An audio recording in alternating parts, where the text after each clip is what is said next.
Optimization is an aspect of team building in Splatoon 3 and many other games too that some people don't understand what it is and get a little confused about it just being meta running or that they don't need to do it because the comp is off meta. While sometimes it being just running meta is true if you're running a comp where it doesn't benefit at all from not running meta, but most of the time it's something different from the meta because we're trying to optimize the team comp or the team comp idea that you are running, and since that team comp idea you're running isn't the meta, then you're trying to improve that idea, which isn't going to be just run the meta.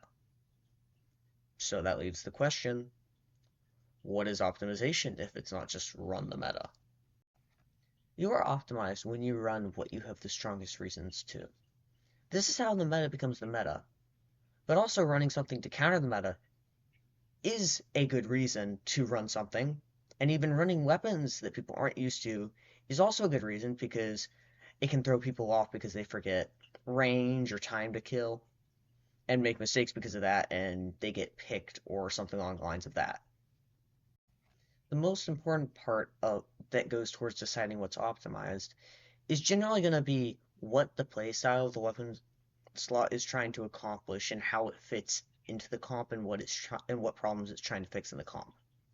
Minor differences in playstyle such as pain output, amount of aggression, the player specific playstyle on the two different weapons you're looking at, or however many, and preferred style of fighting of the weapon, which I actually made a video on, which should be popping up in the top right about now, are the main parts of optimization when you're trying to fine tune things in a comp.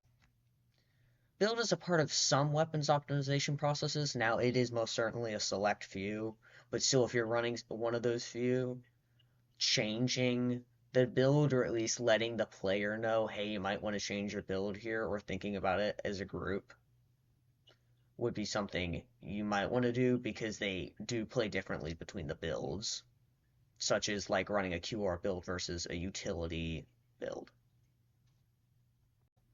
Now, for this guide, I just wanted to talk about something that I feel like hasn't really been touched on much, but still, this isn't saying you can't run unoptimized team comps or you always need to be doing it.